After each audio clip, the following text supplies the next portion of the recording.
Cidade da Inovação. A gente precisa fazer um procedimento intermediário. A Super Bianca e a maravilhosa Júlia vão precisar sair às 4. Então a gente tem que fazer uma foto agora.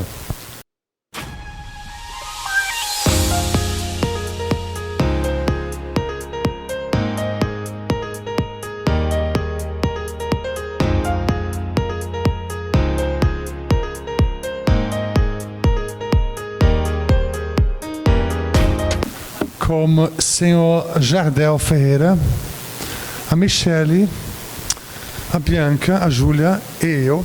Venham. Sim. Faz parte. Faz parte. Tiago, tira uma foto, por gentileza.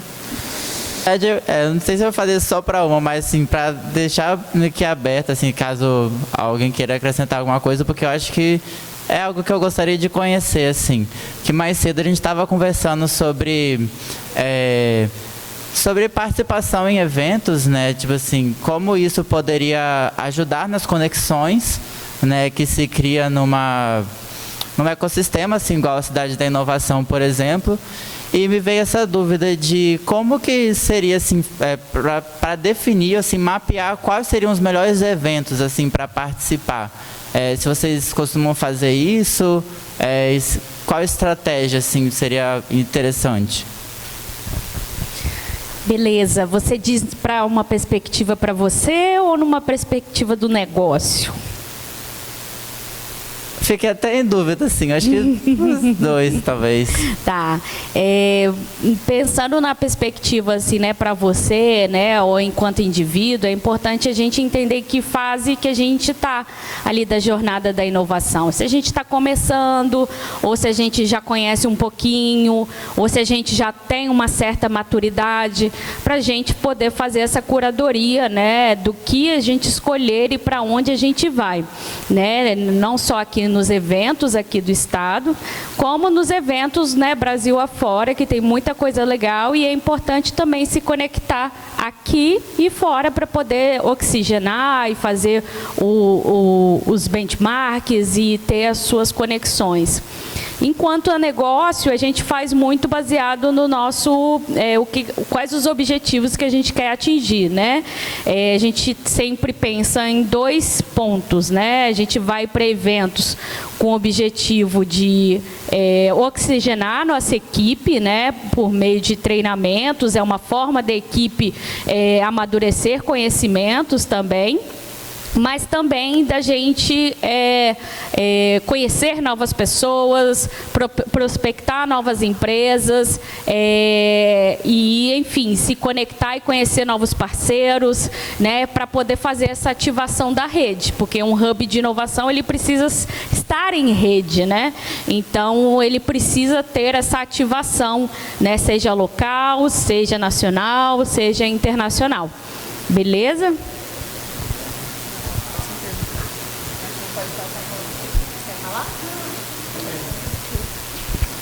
Boa tarde. Pergunta para Michele. Primeiro, queria dizer que eu corroboro com a sua fala da ausência dos termos em inglês. Eu também não gosto da utilização desses termos. Até porque a gente tem material e nome suficiente para colocar em tudo que a gente quiser criar. Mas uma parte interessante que você diz, que aos poucos os atores, os stakeholders, as empresas, eles iam ativando, iam virando a chave. E aí pode se estender a vocês 3 também, em que ponto que talvez o seu feeling permita você perceber isso, em que ponto você percebe que ela realmente vira a chave? Porque nós entendemos que existem processos, nós entendemos que existem atrativos, enfim, várias ferramentas que nós utilizamos, mas especificamente, em que ponto que é na hora que você a profissional que está agarrida ali, fala assim, agora vai. Porque eu estou perguntando porque eu também sou membro de um ecossistema na minha cidade, sou de Colatina. A gente está a gente entende que está numa crescente o movimento de lá, só que ainda a gente não começou a enxergar esse start das empresas. A gente vê muitas propostas, não, vai dar certo, mas o barulhinho da chave virando ainda eu não escutei ainda. Então, talvez você possa me mostrar. Obrigado. A pergunta ela é boa e bem difícil, porque na verdade a gente precisa acompanhar o tempo inteiro, porque não é porque ela está ali agora e parece que está participando, ela vem nos eventos, o que a gente convida ela participa, a gente vai fazer uma pesquisa, ela participa daquela pesquisa, que no futuro ela possa desengajar. O que a gente faz é acompanhar o quanto ela está engajada com o que a gente faz. E aí quando a gente vê que tem uma empresa ali dentro dos nossos dados que não está tanto, a gente já vai e já conversa com ela. Olha, o que está acontecendo? A gente está vendo que vocês não estão participando tanto. Tem alguma coisa que a gente possa fazer para apoiar, para ajudar? E a gente vai olhando os dados do que está sendo mais interessante para aquela empresa naquele momento. A gente aprendeu que, sem dado, primeiro, a gente não consegue tomar decisão nenhuma. Quando a gente começou a implantar as ferramentas que a gente entendeu que eram ferramentas que iam nos ajudar, e especialmente saber qual era o grau de maturidade de cada empresa, porque a gente não tinha.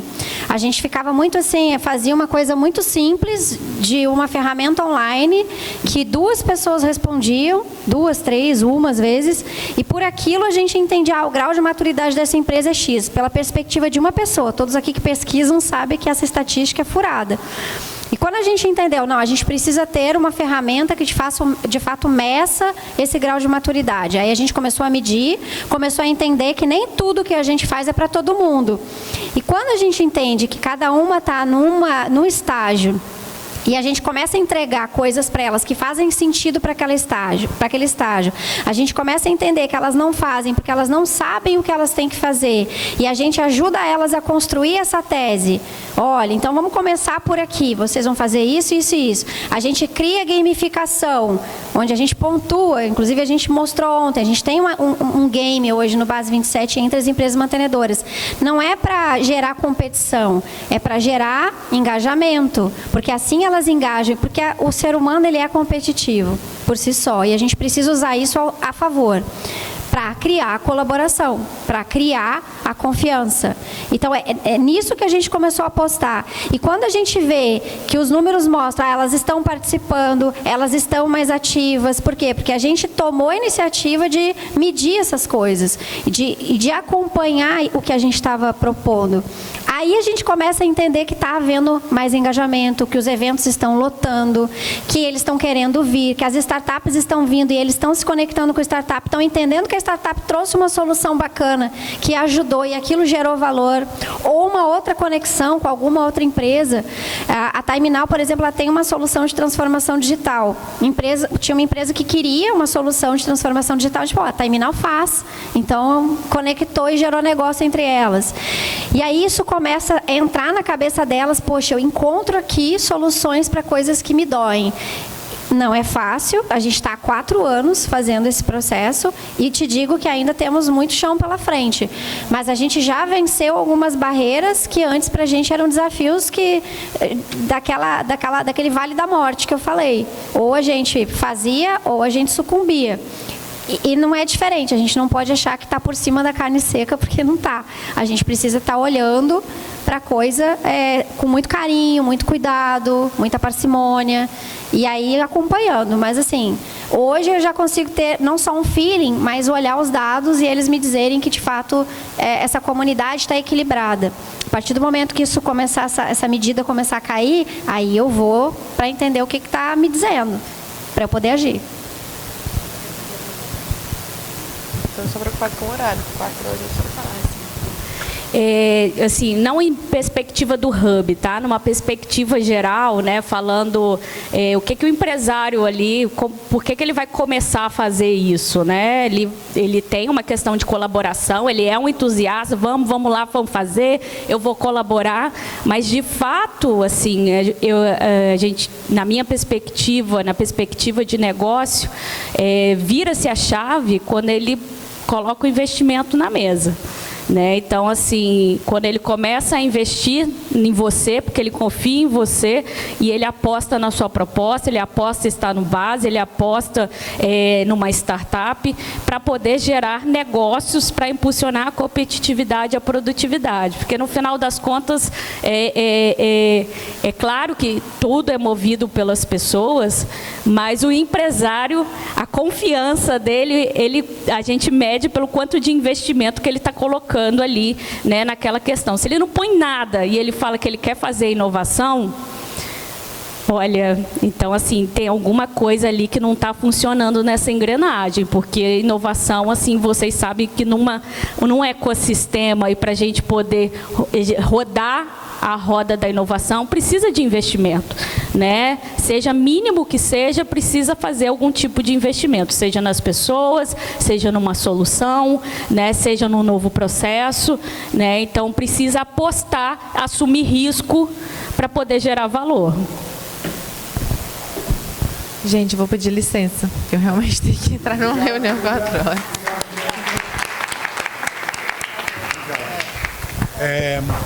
Júlia volta em breve, né? Para mostrar a comunidade da Cidade de Inovação.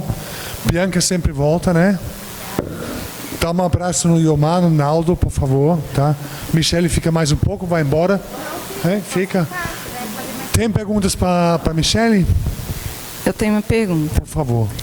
Primeiro, aproveitar enquanto as meninas estão saindo para agradecer também. Eu acho que é tão importante a gente ter essa representação feminina, porque elas não sabem, mas ontem de manhã só tinha homem aqui. Foram quatro palestrantes homens. E aí hoje eu fiquei muito feliz, parabéns, muito obrigada, Júlia e Bianca.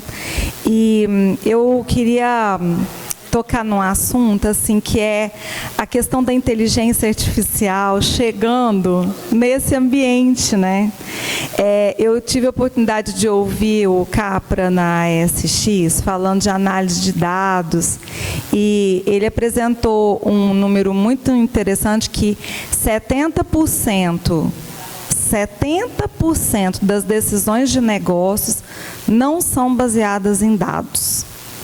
E aí, enquanto você falava sobre pessoas e a importância dessa sensibilidade com o humano, né, eu fiquei traçando um paralelo, porque enquanto o Capra lá apresentava uma curva de análise, né, da analítica ali, à medida que o tempo passa, a gente vai utilizando ferramentas cada vez mais sofisticadas para tomada de decisão, embora num percentual pequeno ainda. Mas o data-driven, agora o AI-driven, né? E paralelamente, a gente não pode desconsiderar a importância do olho no olho. E é isso que você estava falando, de criar esse ambiente em que as pessoas possam se conectar de forma natural. E aí, a questão a gente hoje de manhã estava pensando numa plataforma de conexão onde as pessoas possam entrar com os dados e as empresas com as suas dores e os parceiros e os pesquisadores com as suas possibilidades de trabalho, para que a gente tivesse uma espécie de um Tinder da inovação, onde essas pessoas se encontrassem por meio da inteligência artificial. Como equilibrar, Michele? Qual é o segredo? Pergunta, eu até puxei a cadeira aqui para eu desmaiar. Espera aí. Eu sou uma pessoa de pessoas. Quando me encontrarem, sempre vão me ver dando abraços, e abraços calorosos. Assim, Eu não acho que a gente consegue extrair o melhor do ser humano por meio de uma máquina. Eu acho que a gente consegue ter tempo para extrair o melhor do ser humano, porque a máquina está fazendo um trabalho que ele não precisa.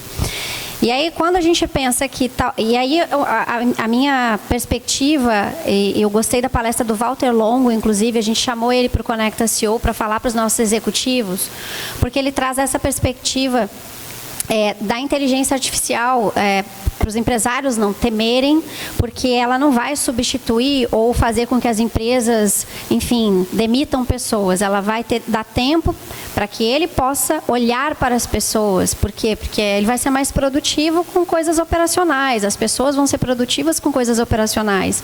Não é tão simples assim, mas eu gosto dessa perspectiva. Por quê? Porque eu preciso olhar para aquelas pessoas, porque o coração delas vai continuar batendo. E se a gente deixar tudo muito mecânico, as relações mecânicas, a gente não extrai delas a energia que precisa para algo de fato dar certo nesse mundo.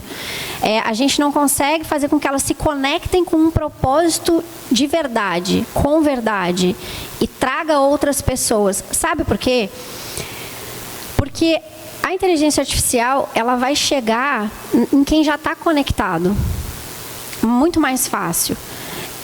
Vocês devem dar aula para meninos que não estão conectados em vários lugares. É muito difícil. Então, ou estão pouco conectados. E aí a gente tem um papel muito importante em desenvolver essas pessoas para que elas possam entrar nesse mundo, para que elas possam usar essas inteligências, para elas darem o melhor delas em outras coisas. Então, acho que olhar para dado é importante. Por quê? Porque o dado vai mostrar para a gente algo que a gente talvez não esteja percebendo, para a gente, enquanto humano, interpretar aquilo e dar os feedbacks. Hoje eu tenho uma ferramenta que me ajuda a saber como que está a cabeça dos meus funcionários com relação se eles têm saúde mental, né? Se eles estão, se o ambiente está proporcionando para eles um ambiente favorável para a saúde mental continuar equilibrada. E aí eu consigo olhar para aquele dado e saber se tem alguém ali que não está. E aí eu, enquanto ser humano, poder chegar nele e conversar, saber o que está acontecendo. E a própria ferramenta me dá insights do que eu posso usar de palavras, qual é a forma que eu vou chegar nessa pessoa. Então eu uso essas ferramentas para me conectar com a minha humanidade e fazer com que essa humanidade se conecte com a da outra pessoa. Porque nada é só número. O número, ele é importante. Aí até a Bianca falou aqui do dinheiro na mesa. Na minha perspectiva, os empresários já estão botando dinheiro na mesa, porque eles estão pagando para estar lá. Então, nem me ocorre que isso é uma métrica, porque ele já entrou botando dinheiro na mesa. Então, já tem o dinheiro eu já tenho. Eu preciso ver se o dinheiro que ele botou lá, ele tá interessado. E essas ferramentas me mostram. Por quê? Porque eu posso me conectar com ele e não uma vez, mas diversas vezes eu ouvi: o teu abraço é a tua marca registrada aqui nesse ecossistema. E esse feedback é o que mais me interessa, porque não se trata só de um abraço, se trata de tratar bem uma pessoa e saber que ali vai gerar uma conexão, que a gente pode tomar um café, que a gente pode conectar uma coisa com a outra, que a gente pode gerar negócios juntos, que a gente vai começar uma relação de confiança por meio de um abraço. Esses dias eu estava no Base 27, e aí o Wilson Calmon, né, que é para mim, assim, um empresário que é o que eu mais sou fã, assim, porque ele é um cara que ele se preocupa com o ecossistema, ele se preocupa com as pessoas, ele se preocupa com essa juventude que está aí, ele quer filantropia. Para ele, a filantropia é uma alternativa muito viável para o mundo ser o melhor. Então, ele levou umas pessoas lá, uns empresários, para conhecer, porque ele vende lotes, né? Então, eles estavam lá conhecendo o Base 27 e tudo mais. E eu estava no Base 27 naquele momento. Aí eles, aqui é CEO e tal. Comecei a conversar com as pessoas. E como eu tenho o costume de abraçar todo mundo, imagina eu na pandemia. Um horror. Aí eu abracei aquelas pessoas que estavam lá. Aí ao final, a gente ficou conversando. Aí ao final, quando eu fui sair, aí um me estendeu a mão, eu estendi a mão. E eu fui estender a mão para o outro. Ele falou, não, agora eu quero aquele abraço. E veio e me abraçou. Eu falei, isso é conexão. Isso as pessoas não estão acostumadas com carinho. Se a gente quer o ambiente que as pessoas queiram estar lá, não é só o dado, aqui a gente tem 500 startups, tem 40 mantenedores, não.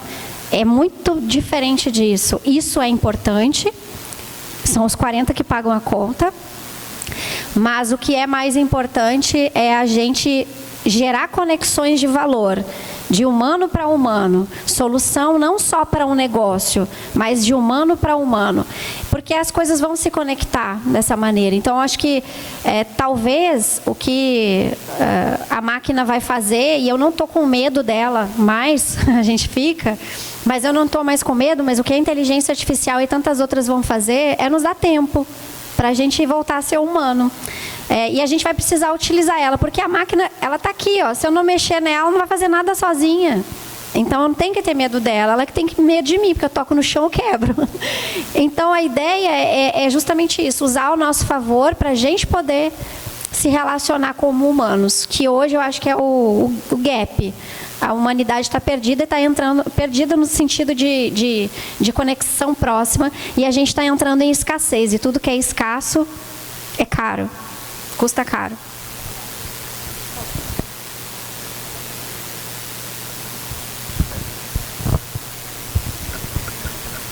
Boa tarde. Parabéns. Eu gosto assim de ver uma pessoa falar, e quando é uma mulher, eu me sinto bem mais representada, né? E a gente tem falado muito de sustentabilidade financeira. Eu gostaria que você falasse um pouco de como é a sustentabilidade financeira de vocês na Base 27. Essa pergunta é boa, e acho que é uma coisa que a gente precisa pensar, é diversificação de receita quando a gente está falando de hub. E por quê? É muito difícil, depois que a gente consolida um hub com um modelo, as empresas entenderem que aquele modelo não é mais aquele modelo, que agora... Então, precisa ser pensado esse modelo de receita muito desde o início. O Base 27, como eu falei, tudo foi teste desde o início. Ninguém nem sabia. A taxa de mantenedor, quanto vai ser cobrada? Não sei, vamos fazer um benchmarking para ver quanto que estão cobrando. Tá, mas aí tu faz um benchmarking com São Paulo... A realidade é outra. Faz com Santa Catarina, a realidade é outra. Recife, qualquer um, a realidade é outra. Então, a gente tem que puxar para um contexto aqui. Aí, beleza, faz a taxa de mantenedor. Hoje, o mantenedor do Base 27, a gente tem anuidade e que pode ser paga como mensalidade. Hoje é 6%, eu consegui aumentar, tá? 5%, depois de 4 anos. Nem conseguia. Era 6 mil, passa 6.300 por mês, era 4 mil para média empresa, passa 4.200 por mês, e era 2 mil para pequena empresa, passa 2.100 por mês. Quando a gente olha para esses números, assim, a gente tem empresa pequena, média e grande. A gente não quis cobrar, não quis deixar de fora as pequenas lá atrás, porque só vou fazer com grande. E os outros que precisam se conectar com esse mundo? Então, a gente fez para pequena, média e grande. E a gente faz a mesma coisa para todos, mas cobra o proporcional de cada um. Porque uma empresa grande, uma empresa pequena não tem condições de pagar o que uma grande paga. E aí a gente equalizou, beleza. Com estrutura física, que não é barata, com pessoas, que também folha de pagamento é caro.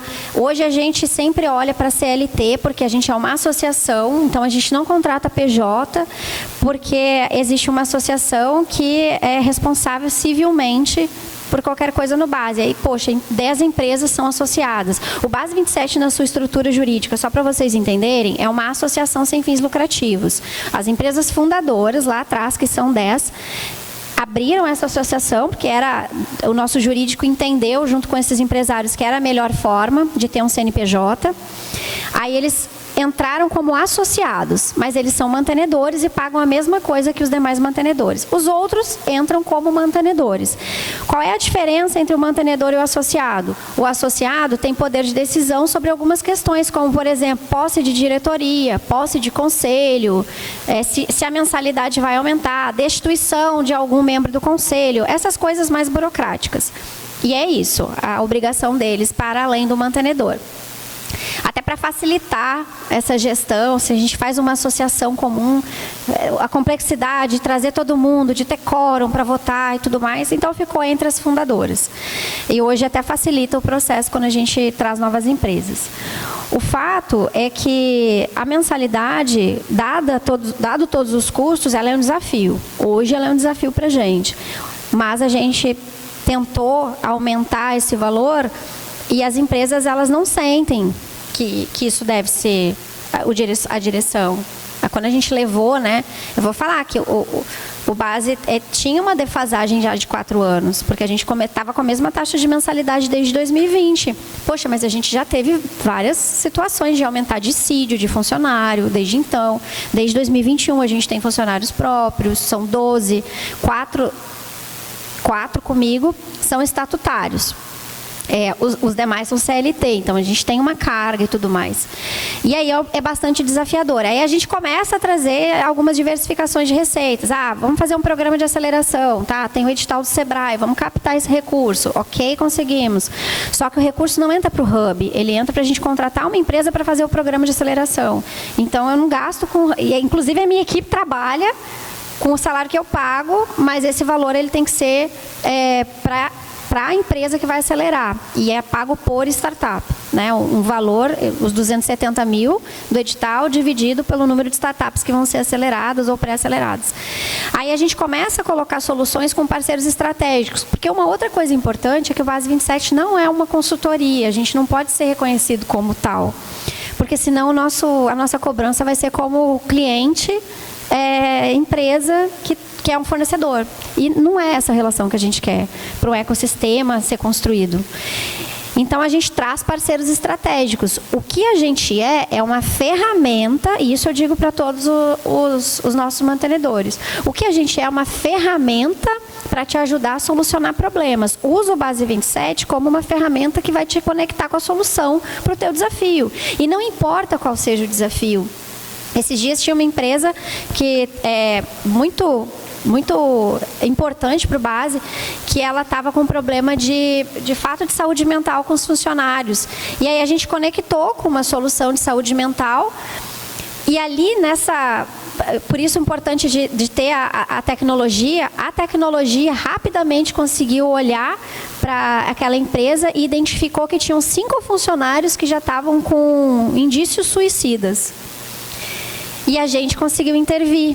A gente conseguiu, com essa solução, gerar ações que fizeram com que esses funcionários, que não são identificados, eles não são identificados, mas tinham 5 dentre todos, que a gente pudesse gerar ações para todos, que eles iriam ser impactados. E foram. Quando a gente mediu de novo, isso já tinha reduzido. Então, olha o ganho para uma empresa. E aí essa empresa percebe, poxa, o Base 27... me conecta com soluções que eu, sozinho, talvez não conseguiria pensar. Por quê? Porque eu estou aqui perturbado, tanta coisa acontecendo na minha empresa, eu tenho que dar conta de tantas questões, e aí tem uma ferramenta que pode ajudar. E hoje é como a gente se posiciona, como uma ferramenta para ajudar a empresa a se conectar com soluções inovadoras, para os desafios que elas tenham, né? Seja cultura, seja para negócio, seja para alguma coisa como essa que eu citei aqui, que às vezes nem passa pela nossa cabeça que pode ter, né, alguma solução tecnológica para isso. E tem. Então, assim, não é fácil, mas hoje a gente consegue ter ponto de equilíbrio. Por algum tempo, a gente não tinha ponto de equilíbrio. O que a gente tem, e que aí a gente é obrigado a ter, tá, por estatuto e tudo mais, e por ser uma associação, a gente precisa ter fundo de reserva. O Base 27 fez um acordo com o prédio de não pagar aluguel pelos primeiros 6 meses quando o prédio ficasse pronto. Por quê? Porque a gente precisava entender como é que ia ser aquilo, qual seria o investimento, quantas pessoas eu ia ter que contratar. E aí a gente começou a fazer esses testes. Então a gente passou a pagar um aluguel depois de 6 meses, tinha uma carência. Só que quando vem um aluguel vem derrubando o bonde. E aí a gente sempre precisa negociar tudo. Tem que reduzir custo. Então, a gente vê o que precisa ser reduzido. O fato é que eu não tenho mais o que reduzir. Assim, não dá mais. Eu falei, gente, não dá mais. Eu preciso agora buscar recurso. Só Só que aí a gente descobriu uma coisa bacana, porque a escassez faz isso, de permutar tudo. Hoje a gente tem muita permuta, assim. Eu não tenho dinheiro para pagar o meu jurídico, beleza, vamos permutar. Bota uma placa aqui, seja meu patrocinador, participa de coisas comigo e eles apostam e estão lá desde o início. Contabilidade, mesma coisa. E nisso a gente vai buscando, e muito mais parceiros capixabas. E a gente faz parceria, e uma coisa assim que eu vou falar, e que eu acho que é importante, e vocês vão me ouvir falar em vários lugares, eu sou muito direta, reta, objetiva e sincera, porque sem isso, isso faz parte da segurança psicológica, sem isso a gente não cresce. A gente contrata sim, e eu como gaúcha, morando no Espírito Santo, um lugar que eu adoro, escolhi viver, acho um absurdo quando falam mal de capixaba, de qualquer coisa. Eu sou a primeira a cortar o assunto e defender. Tinha que ser capixaba. Eu falei, o que é? Tinha que ser o quê? Vai agarrar vergonha na cara. Tipo, eu me incomodo. Porque eu acho que aqui o pessoal não entendeu a riqueza que tem. Não entendeu, está entendendo. Mas ainda temos que quebrar algumas coisas. Então, eu vejo a situação da gente trabalhar na escassez como algo que faz a gente se conectar com criatividade para fazer as coisas. E aí, quando a gente faz um evento, por exemplo, a gente faz um evento e patrocina ele inteirinho. Então, eu não ponho R$1 nesse evento. Eu não tenho? Não tenho, eu queria, mas não tenho. Eu tenho que ter fundo de reserva, porque se dá uma pandemia, eu preciso ter pelo menos 3 meses de sustentação de funcionários, das coisas da minha operação não parar. Pelo menos isso. Então, hoje a gente consegue ter esse fundo de reserva. O problema é eu conseguir colocar mais dinheiro nesse fundo de reserva, né? Então, isso tem sido um desafio. Mas, assim, a gente tem conseguido entregar, ainda assim, porque a gente consegue, na escassez, usar da criatividade para fazer as coisas. E tudo dá certo. Assim, por isso que eu falei, eu não trabalho com quem não tem pensamento positivo, com quem não é otimista. Eu trabalho com... Quem é pessimista, eu nem converso. Vem falar comigo, não vai dar certo, não sei o quê. Não quero falar contigo. Não vem com isso, assim, vai dar certo. Bota para funcionar, que a gente tem que entender qual é o potencial disso. Se der errado, beleza, testei, não deu certo, ok. Não joga na minha cara que tu tinha razão. Mas, tipo, a gente precisa de otimismo. Parar com aquele câncer, para mim é um câncer, né? Uma crença horrorosa de achar que as coisas aqui não dão certo, não sei o quê. A gente precisa só se aproximar mais. Eu acho que aqui a gente está dando um passo de se aproximar, porque já existem muitos habitats de inovação no Estado, mais do que startups, e a gente precisa diversificar a matriz econômica. Tem coisa errada aí. Se a gente tem 2 startups para cada habitat que está surgindo, tem coisa errada aí. O nosso investimento não tá legal. A gente precisa unir esse investimento. A gente precisa unir essa força para criar essas startups. Porque todos nós temos uma meta no Estado, que são 1.000 startups ativas em 2030. É 2029 na minha cabeça, tá? Porque eu li lá, tá lá. Só que estão mudando aí. Para cada ano vão botar um ano a mais, eu não vou admitir. Mas a gente tem que estar junto nisso. Então, acho que é por aí. Final da década. Esse painel nasce de uma coisa interessante que é a admiração. Toda pessoa que eu admirei e tive a oportunidade de conhecer, e na minha vida, né, não é ídolo da pessoa que eu admirei na minha vida, é gente simples. No final das contas, é um super conhecimento, uma pessoa extremamente espiritual, é uma pessoa capaz. Quando você vai conversar, o primeiro contato é gente igual a você, e você, cara, como é que essa pessoa que eu admiro tanto, e vocês 3 são o espelho disso. E aí, quando eu fiz esse convite, é a relação de respeito e admiração que eu tinha por vocês, e a certeza que ia ter uma entrega do nível que nós tivemos. Muito legal. E Nos autoelogiamos, porque ontem tinham 2 homens que vieram, mais 2 que a gente não estava admirando, porque eram 2 que vieram 4, mas escolhemos 3 mulheres para tentar fazer esse equilíbrio. Me penalizo até pela oferta dos 3 lá. Mas aí nós temos uma relação interessante aqui, que foi esse respeito, que vira um telefonema e fala: Michele, eu acho que a gente podia tentar achar um outro horário, porque talvez não seja uma audiência do nível de vocês, né? De sexta-feira, no final da tarde. E essa relação de respeito veio com uma relação de confiança. A resposta foi confiança, porque eu posso falar com você, Jardel, na lata. O que é isso, cara? Eu falo com uma pessoa. E foi a mesma resposta de Bianca e de Júlia. Eu falo com uma pessoa, porque essa é a relação legal. E na condição de respeito, a gente combinou às 13h30, já são 16h30. E aí eu acho que todos temos perguntas. Eu tenho um universo de caderno, porque como potencial mediador, eu sempre fico com as perguntas engavetadas, caso a audiência silencie-se. E a maravilha é que com esse grupo eu não preciso fazer as perguntas, porque eles não silenciam. Então, parabéns a vocês, muito obrigado por ter colaborado com esse processo, facilitar o trabalho com vocês. É vocês que facilitam o nosso. Muito obrigado pela realização desse workshop e brigadão a você por ter estado aqui. Essa relação muito bacana, muito legal. Uma salva de palmas para ela, por favor.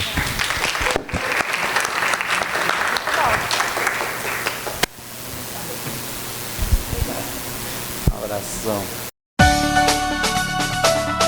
Cidade da Inovação.